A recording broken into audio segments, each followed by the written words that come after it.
गेत्सेमने park में प्रभु यीशु 11 चेलों में से पतरस रसूल के साथ यूहन्ना और उनके भाई जेम्स को थोड़ा आगे ले गए, जबकि बाकी 8 को रुकने के लिए कहा। फिर उन तीनों को वॉच एंड प्रे या जागते रहो और प्रार्थना करते रहो का आदेश देकर आप आगे जाकर पिता परमेश्वर से प्रार्थना करने लगे। मुक्तिदाता प्रभु को 3 चेलों की प्रार्थना की जरूरत तो नहीं थी, तो उन्हें ये आदेश क्यों दिया गया? आज के हमारे जीवन में भी इस प्रकार जागते रहने का क्या महत्व है, आज हम इसी विषय पे बात करेंगे। शुरू करते हैं परमेश्वर के वचन से। परमेश्वर का वचन हमने संत मत्ती की इंजील उसका 26 अध्याय उसकी 37 आयत से लिया है। यहाँ इस प्रकार लिखा है, वे पतरस और जबूदी के दोनों पुत्रों को साथ ले गए और उदास और व्याकुल होने लगे।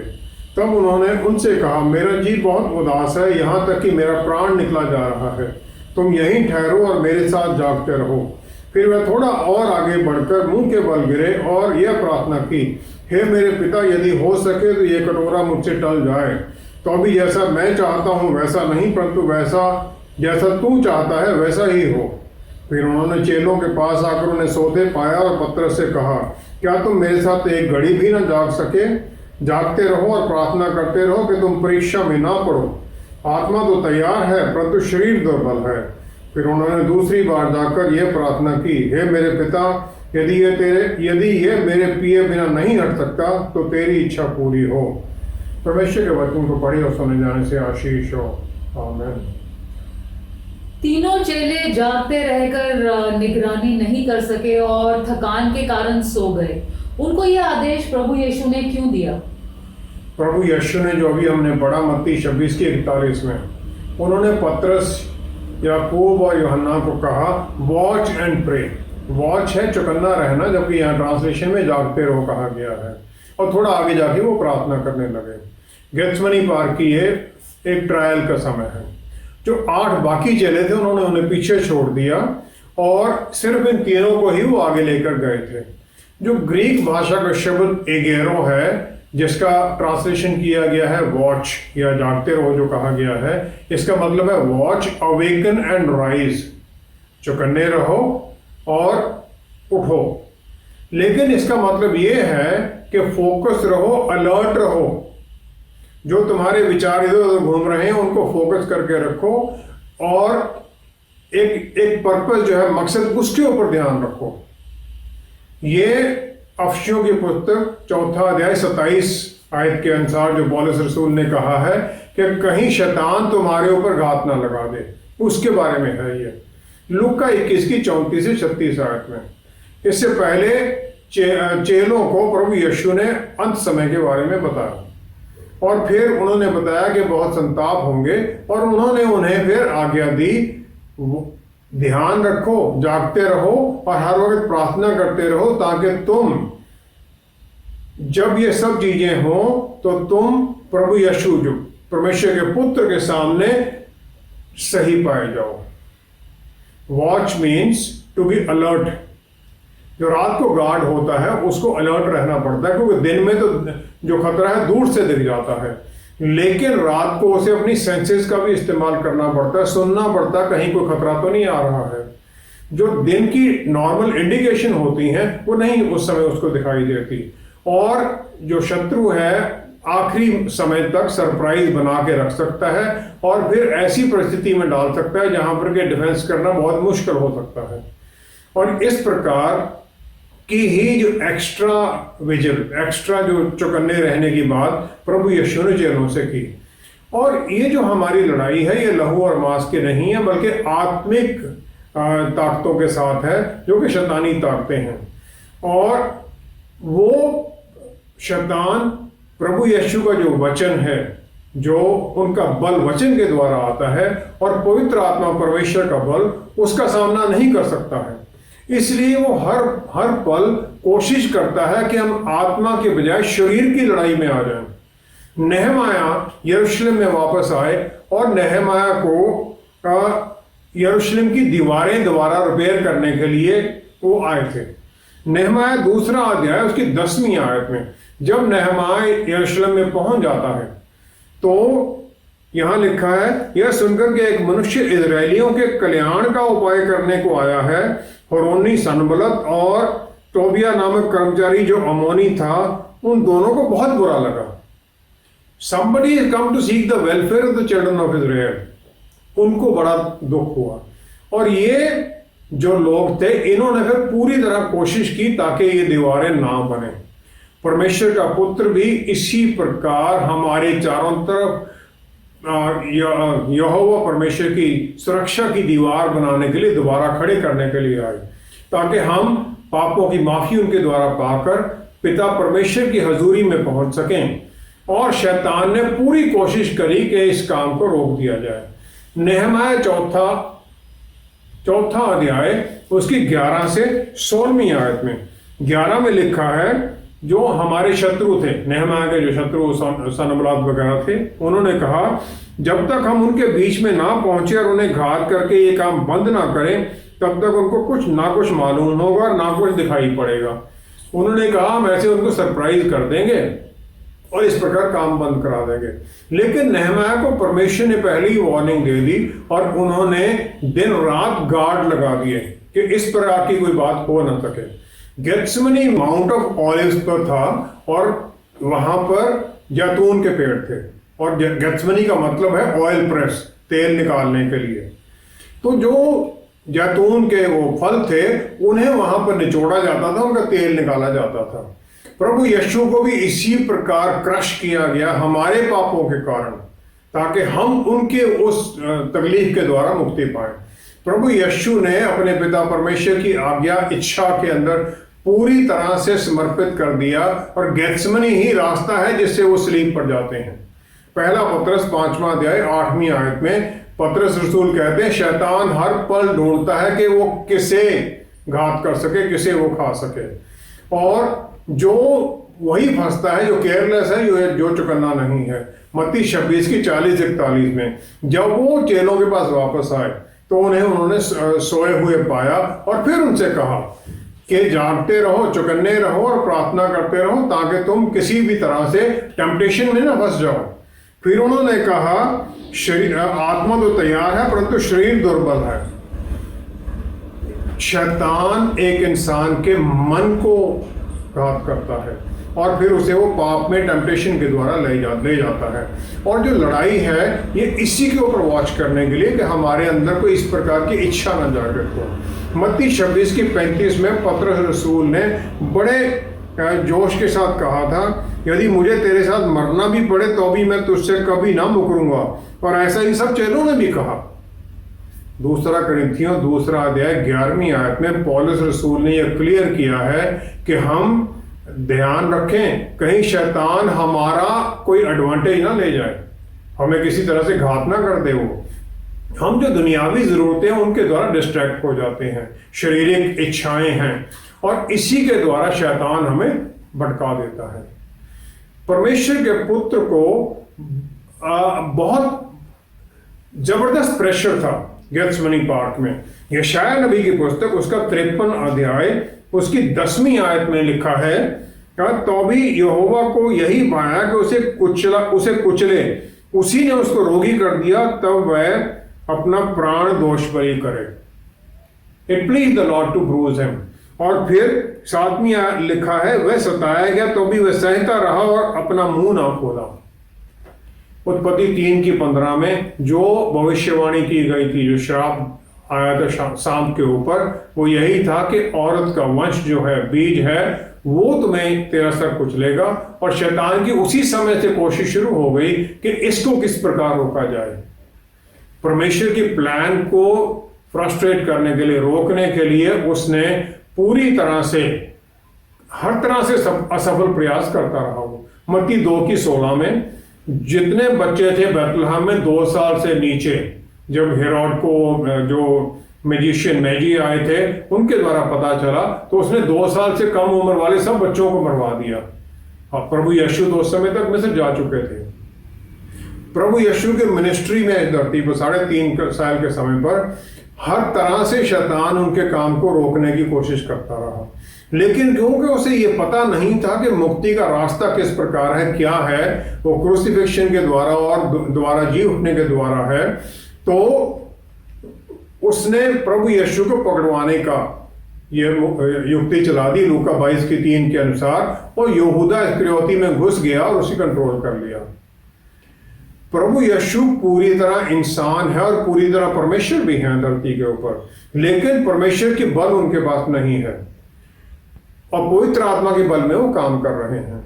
वो मौत से डरते नहीं थे। जब उन्होंने कहा कि ये परमेश्वर दे रहा, ये कप मेरे से हट जाए, उन्हें कोई डर नहीं था मौत का, लेकिन प्रोबेबली शैतान उनके मन में ये विचार डाल रहा था कि मरने के बाद में कोई भी आज तक परमेश्वर के पास वापस नहीं गया है, और अब्राहम से लेके बाकी सब नीचे उसी की कैप्टिविटी में थे। इसीलिए शायद प्रभु यीशु के मन में ये आया कि ये कब अगर कोई और रास्ता हो जाए, कहीं मेरी सेपरेशन ना हो जाए अपने पिता के साथ। तो चेलों को ये वॉच करने का, गार्ड करने का जो था, वो यही आदेश था कि शैतान या शैतानी ताकतें किसी भी तरह से इसमें कोई विघ्न ना डाल सके। पिता परमेश्वर ने ये पक्का यकीन कर दिया कि अपने पुत्र के चारों तरफ उन्होंने स्वर्गदूत भी लगा रखे थे। लूका 22:43-44 में एक स्वर्गदूत प्रभु यीशु को गेत्सेमनी पार्क में उनकी टहल करता है, और एग्नी है उनके मन में, वो जो प्रेयर चल रही है, जो युद्ध चल रहा है, उसके कारण उनका पसीना भी धरती के ऊपर लहू की तरह गिरता है। जो क्रूसिफिक्शन की जो सजा है, ये पर्शियंस ने 500 BC प्रभु यीशु के आने से 500 साल पहले की थी। इसका मतलब था कि जो धरती है वो ऑर्बिट जोन का देवता था जो परमेश्वर मानते थे, उसके लिए पवित्र है, तो ये उसकी प्रॉपर्टी है। तो जो भी कॉन्विक्ट है उसे धरती से ऊपर उठा के मारा जाए ताकि धरती को अपवित्र ना कर सके। प्रभु यीशु के जो लहू के जो कतरे गिरते हैं उस पसीने के द्वारा धरती के ऊपर, वो उत्पत्ति 3:17 के श्राप को हटा देते हैं जो कि पाप के द्वारा आया था। हालांकि ये पूरी तरह प्रभु यीशु के राज्य में दोबारा आने के बाद में ये पूरी तरह हट जाएगा। जो डिसाइपल्स को जो आज्ञा दी गई थी वही जो नेहमाया ने दी थी कि चौकन्ने रहो और किसी भी तरह की अंधेरे की ताकतों का इंटरफेरेंस मत होने देना। और प्रभु यीशु उस समय तैयारी में थे अपना सलीब की आगे यात्रा के लिए, तो उसमें कोई रुकावट ना आ सके। अगर शैतान को यह पता होता कि उनको सलीब के ऊपर चढ़ाने के बाद में उसकी हार है, तो शायद वो कभी उन्हें जाने भी ना देता, किसी तरह ऐसी परिस्थिति होने ही ना देता। परमेश्वर की इच्छा तो पूरी होनी थी, लेकिन शैतान पूरी कोशिश करता कि उन्हें ना लेके जाए। शैतान का हर इंसान के ऊपर एक अधिकार है जो पाप के द्वारा है। प्रभु यीशु के सलीब पर जाने और दोबारा जी उठने के बाद वो अधिकार खत्म हो गया। लूका 22 में 31-32 में शैतान ने पतरस रसूल और चेलों को परमेश्वर से परमिशन मांगी थी कि इन्हें गेहूं की तरह घूम दे, लेकिन प्रभु यीशु की प्रार्थना ने उन्हें बचा लिया कि उनका विश्वास बना रहा। ट्रायल तो उन्हें देना पड़ा क्योंकि शैतान का अधिकार था। अपने मास्टर प्रभु यीशु को उन्होंने छोड़ दिया, लेकिन विश्वास में रहे। हम भी इसी प्रकार, हमें भी जरूरत है कि हम चौकन्ने रहें, प्रार्थना करते रहें, ताकि इस प्रकार की जो ट्रायल्स हैं, टेम्पटेशंस हैं, जो हमारे जीवन में आते रहते हैं, परमेश्वर के बल में फिर हम उनसे आगे निकल सकें। चौकन्ने रहें कि शैतान हमारे किसी तरह से कोई नुकसान ना उठा दे। चौकन्ने रहें कि हम परमेश्वर के साथ जुड़े रहें, कहीं उनसे हमें अलग ना कर दे। यही आज्ञा चेलों को थी और यही आज्ञा हमारे लिए भी है। प्रभु यीशु ने चेलों को खास तौर पर वॉच या निगरानी रखने के साथ प्रार्थना करने की भी आज्ञा दी। क्या ये दोनों काम एक साथ हो सकते हैं और किस प्रकार? प्रभु यीशु जब यरूशलेम में ट्रायम्फल एंट्री जब जाते हैं तो एक गधे पर चढ़ के जाते हैं। राजा लोग जो जाते थे वो घोड़ों पर जाते थे। तो प्रभु यीशु का शांति का संदेश था, और यशायाह 9 आयत में उन्हें शांति का राजकुमार भी कहा गया है। माइटी गॉड, शांति का राजकुमार। पहला कुरिन्थियों 14 की 33 आयत में लिखा है, परमेश्वर गड़बड़ी का नहीं परंतु शांति का परमेश्वर है। प्रभु यीशु भी शांति का परमेश्वर है और उनका मिशन भी यही था कि दुनिया में शांति आए। शांति उन लोगों में जो शैतान के कंट्रोल में आकर उसके द्वारा पूरी तरह से उनकी शांति भंग हो रखी थी। प्रभु यीशु के दोबारा आने के साथ ये पूरी तरह स्थापित हो जाएगा।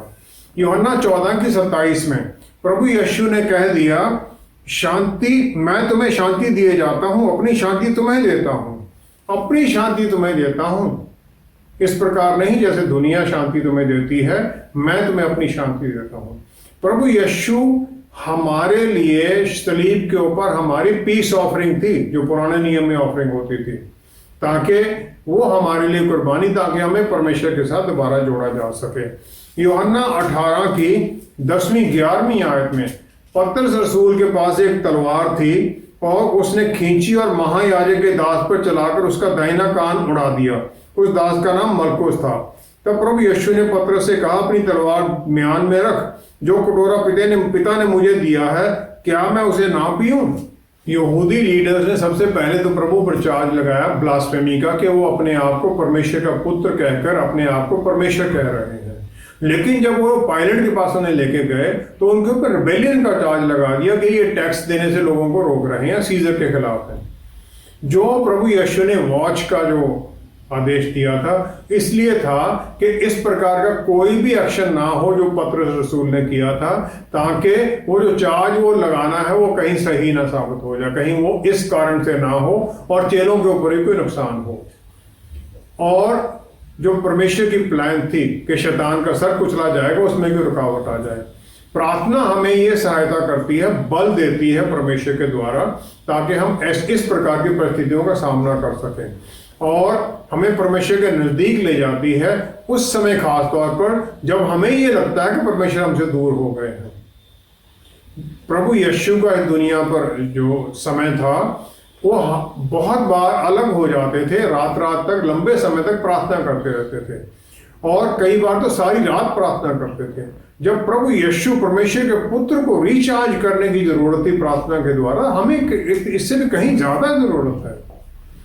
प्रार्थना एक चाबी है जिसके द्वारा हम विश्वास को अपने जीवन में पूरी तरह खोल लेते हैं, और प्रार्थना का सब्स्टिट्यूट नहीं है, क्योंकि इसी के द्वारा हम जाहिर करते हैं परमेश्वर के सामने हम उन पर निर्भर हैं, और फिर हम उन्हें इनवाइट करते हैं कि हमारे अंदर वो विश्वास भर दें और अपना बल दे दें, ताकि हम इस प्रकार की परिस्थितियों का सामना कर सकें जो हमें इम्पॉसिबल लगती हैं। प्रार्थना हमारा एटीट्यूड परमेश्वर की तरफ कैसा है वो जाहिर करता है। पहला थिस्सलुनीकियों 5वां अध्याय 17वीं आयत में लिखा है, निरंतर प्रार्थना में लगे रहो, निरंतर प्रार्थना में लगे रहो। और ग्रीक भाषा का शब्द है यूकोमाय, जिसका मतलब है विश करना, एक इच्छा को जाहिर करना कोई खास स्पेसिफिक आशीष के लिए, और ये कमजोर से बलवान की तरफ है। प्रार्थना हमेशा हम कमजोर है परमेश्वर की तरफ है, और जब इसमें प्रीफिक्स लग जाता है प्रोस, तो ये बन जाता है प्रोस्युकोमाय, जो कि यहां पर इस्तेमाल किया गया थिस्सलुनीकियों में। इसका मतलब है डेलिबरेट और रिपीटेड एक्शन है ये, ताकि हम जिस प्रकार वो लूका 18:5 की विधवा और जज के पीछे लग गई थी कि मेरी प्रार्थना सुन, तो उसने फाइनली उसकी प्रार्थना सुन ली। प्रार्थना हमें इसी प्रकार करने के लिए है। प्रभु यीशु जो अपने 3 मित्र थे, इस लड़ाई में उनकी प्रार्थना की उन्होंने एक वैल्यू उन्हें दी, ताकि उनकी जीत में उनका भी योगदान माना जाए। जब वो लहू के जो पसीने लहू आ रहा था, तब चेले उनकी कोई सहायता नहीं कर सके, वो तो सो गए थे, लेकिन परमेश्वर के स्वर्गदूत ने उन्हें मिनिस्टर किया, उनको उनकी देखभाल की। उन्हें ये पता था कि चेले मुझे छोड़कर चले जाएंगे, और उनके लिए उन्होंने प्रार्थना की और उन्हें एनकरेज किया कि प्रार्थना करो ताकि तुम्हारे पास और रिसोर्सेज आ जाएं। ये दोनों जो एक्शन है, प्रार्थना और प्रेयर एंड वॉच का, ये फिजिकल और आत्मिक दोनों को करते हैं और दोनों को इकट्ठा कर देते हैं, ताकि हम परमेश्वर के ऊपर निर्भरता को जाहिर करें। फिजिकल है जो हमारे पास अंदर रिसोर्सेज है उन्हें इस्तेमाल करना, अपने शरीर को चौकन्ना रखना, और जो प्रेयर है वो आत्मिक है और हमारी इनेबिलिटी को जाहिर करता है, ताकि हम परमेश्वर की सहायता मांगे। जो आत्मिक लड़ाइयां हैं वो एक्चुअल लड़ाई होने से पहले ही प्रार्थना के द्वारा जीत ली जाती हैं। और प्रभु यीशु ने जो सलीब की लड़ाई थी वो गेत्समनी पार्क में पहले ही जीत ली थी। पतरस रसूल और बाकी लोग फेल कर गए वहां प्रार्थना में, इसलिए टेम्पटेशन में आ गए और उनके ऊपर डर भय छा गया और सिर्फ यूहन्ना नबी को छोड़कर, यूहन्ना रसूल को छोड़कर बाकी सब उन्हें भाग गए। यूहन्ना रसूल ने परमेश्वर के प्यार को, प्रभु यीशु के प्यार को पूरी तरह महसूस किया था और इसीलिए वो वहां बने रहे। जो पहला एक्शन शैतान का था कि उन्हें प्रार्थना में ही ना जुड़ने दिया जाए, उन्हें नींद में डाल दिया। मत्ती 26:41 में प्रभु यीशु ने उन्हें वार्निंग दी कि तुम्हारे सामने टेम्पटेशन आने वाली है, प्रार्थना करो। उन्होंने कहा आत्मा तो तैयार है लेकिन शरीर निर्बल है। वो इसलिए उनके लिए कहा, लोग मानते हैं कि उन्होंने अपने बारे में कहा, उन्होंने उनके लिए कहा ताकि वो कल को बाद में ये ना सोचें कि हमने किसी कमजोरी में आ गए। और फिर प्रभु यीशु ने ये जाहिर कर दिया कि तुम्हारी जो इनएबिलिटी है वो इस कारण है और तुम प्रभु यीशु के साथ जो रेसल चल रहा था उनका प्रेयर में, उसमें वो साथ नहीं दे सके। ये तीनों जो थे प्रभु यीशु के रूपांतरण के समय वहां थे और कई अद्भुत चमत्कार जो प्रभु ने किए, तीनों को साथ लेकर जाते रहे। लेकिन फिर भी वो जो प्रभु यीशु अकेले में थे उनके साथ प्रार्थना नहीं कर सके। बहुत लोग ये मानते हैं कि विश्वास हमें एक्शन में ले आता है, कि जब हमने एक बार प्रार्थना कर दी तो फिर उसका उत्तर आना ही आना है। दानियल 10वां अध्याय 2 आयत में दानियल नबी ने प्रार्थना की, 21 दिन तक प्रेयर करते रहे ताकि जो कैप्टिव थे, जो इजरायली लोग बेबीलोन में चले गए थे, उन्हें बंदी बना दिया गया था, उनका छुटकारा हो। 21 दिन प्रार्थना हर रोज करते रहे। मत्ती 26:44 में प्रभु यीशु ने भी 3 बार प्रार्थना की, वही प्रार्थना उन्होंने दोबारा कही। इसका मतलब ये कोई अनस्पिरिचुअल बात नहीं है कि हम एक ही बात को प्रार्थना में दोबारा कहें। प्रार्थना का उत्तर आने में डिले हो जाना या प्रार्थना का उत्तर ना आना, यह विश्वास की कमी के कारण भी हो सकता है, लेकिन दोबारा प्रार्थना करना के मतलब यह नहीं है कि हमारा विश्वास कम है। गलातियों 6 आयत में पौलुस रसूल ने सब विश्वासियों को कहा कि एक दूसरे के बोझ उठाओ और इस प्रकार प्रभु यीशु के लॉ को पूरा करो। So fulfil the law of Christ. जो ये दूसरे के बोझ उठाना है, ये इंटरसेशन के द्वारा एक दूसरे के लिए प्रार्थना करना, एक दूसरे को बल देना और फिर स्वर्गीय सहायता मांगना एक दूसरे के लिए। इस प्रकार जब हम एक दूसरे के लिए सुरक्षा मांगते हैं तो फिर हम परमेश्वर की सुरक्षा में आ भी जाते हैं, इंटरवेंशन करते हैं हम एक दूसरे के लिए और फिर परमेश्वर हमारी परिस्थिति में आ जाते हैं और उसमें हमारी सहायता करके उसमें से निकलने में हमारी सहायता करते हैं, हमें बल दे देते हैं और प्रार्थना का यही सही रिजल्ट निकलता है। असल में ये वॉच एंड प्रे हम सही तरीके से किस प्रकार सफलता के साथ कर सकते हैं? प्रभु यीशु ने जो चेलों को कहा कि प्रार्थना करो ताकि तुम किसी परीक्षा में न पड़ो, क्योंकि वो कहते हैं शरीर कमजोर है लेकिन आत्मा तो तैयार है। शरीर को बल की जरूरत है और फिर शरीर को बल देने के लिए सही तरीका प्रेयर का है, उससे पहले प्रार्थना के लिए तैयारी की जाए, जो कि बहुत जरूरी है। अदरवाइज फिर हम दूसरे लोगों की तरह ऐसी बातें बोलते रहेंगे, बार वही बातें बोलते रहेंगे। सबसे पहली बात क्या है, इसके लिए एक डिटेल लिस्ट बनाई जाए, हमारी जरूरतें क्या हैं, हम किस चीज के लिए प्रार्थना करना चाहते हैं और किस चीज के लिए, किस बात के लिए हम परमेश्वर की सहायता मांगते हैं और गाइडेंस मांगते हैं। दूसरा है प्रिसाइज पॉइंट नोट किए जाएं हर एक बात के लिए, क्योंकि जब तक हम उसका पूरी तरह नहीं समझ लेते हैं उसका हम उत्तर कैसे मांगेंगे फिर। और जो उत्तर है वो परमेश्वर पर छोड़ दें, उसका तरीका कैसे वो भी परमेश्वर पर छोड़ दें, हम गाइड ना करने दें परमेश्वर इस प्रकार उत्तर दो। तीसरा है टाइम फ्रेम हम बनाएं कि इसका जो सोल्यूशन कब तक हो जाना चाहिए और फिर उसके रीजन भी साथ रखें, प्रार्थना में वो रखें।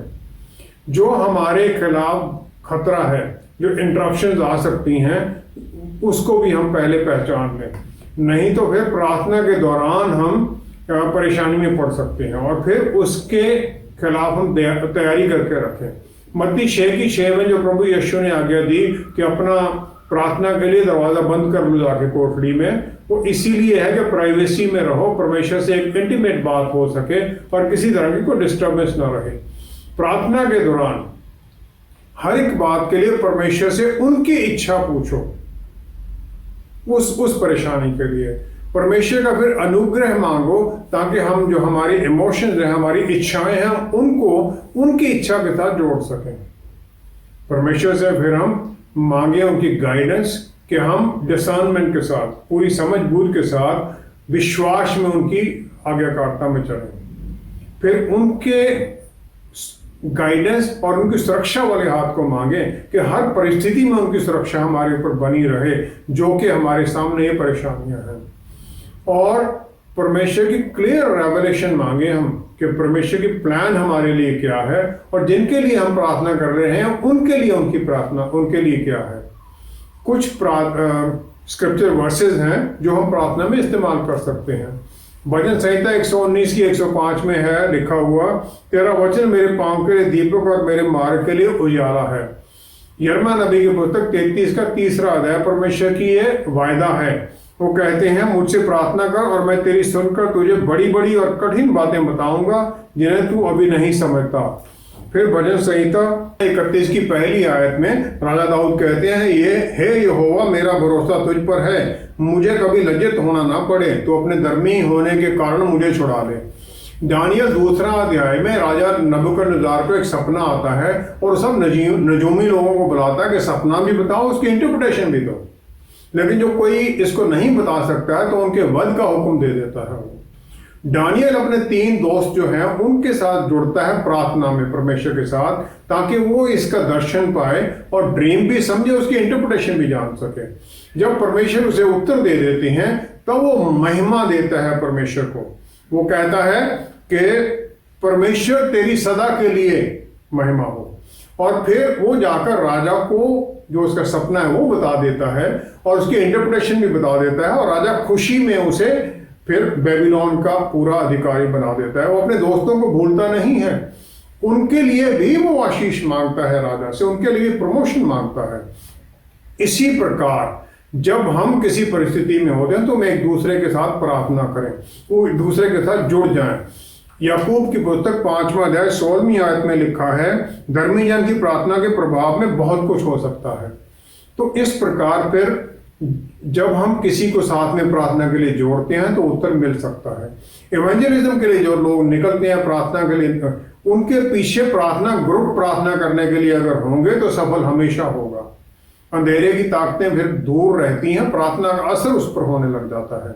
इसी प्रकार हमें भी एक सूटेबल आदमी साथी चुनना चाहिए जो पवित्र आत्मा परमेश्वर में भरा हुआ हो और जो डिस्क्रीट भी हो, जो हम उससे बात करें। ये नहीं कि पूरे व्हाट्सएप ग्रुप में डालकर सबको बता दें।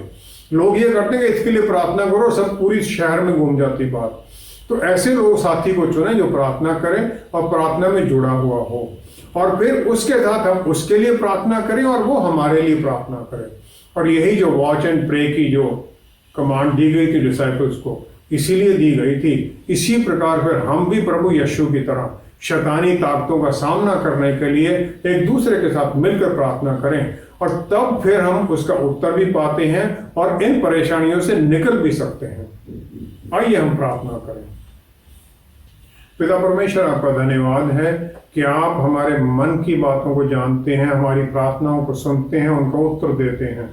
आप हमारी हर परिस्थिति में हमारे साथ खड़े होकर सहायता करते हैं, और पवित्र आत्मा परमेश्वर हमें रास्ता दिखाते हुए, हमारे लिए प्रार्थना करते हुए, इंटरसेशन करते हुए हमें बल देते हैं। हमारे लिए इसी प्रकार प्रभु हमारे साथी बने रहें, दूसरे लोग हमें मिले जो हमारे लिए प्रार्थना करें, हम उनके लिए करें, ताकि फिर हम एक दूसरे के लिए प्रार्थना करते हुए आपकी इच्छा के अनुसार अपने जीवन में आगे बढ़ते जाएं। हमारी प्रार्थनाओं का उत्तर मिलता रहे और हम दूसरों के लिए भी आशीष का कारण बने। पिता परमेश्वर सब कुछ प्रभु यीशु के पवित्र नाम में मांगते हैं। आमीन, आमीन, आमीन। एक माँ अपने बच्चे के रोने की आवाज से ही पहचान लेती है कि उसकी जरूरत क्या है। हैना की प्रेयर में उसके होंठ तो हिल रहे थे, लेकिन आवाज ना होने पर भी परमेश्वर ने सुन लिया, क्योंकि हमारे मन की आवाज उन तक पहुंचती है। जिस परमेश्वर ने अपने लोगों की फोटो अपने हथेली पर डाल रखी है, वो उन्हें अच्छी तरह जानते भी हैं। बस हमें विश्वास में दृढ़ होकर लगे रहना है और फल जरूर आएगा। Thank you so much for watching. See you next time. Stay blessed. Shalom.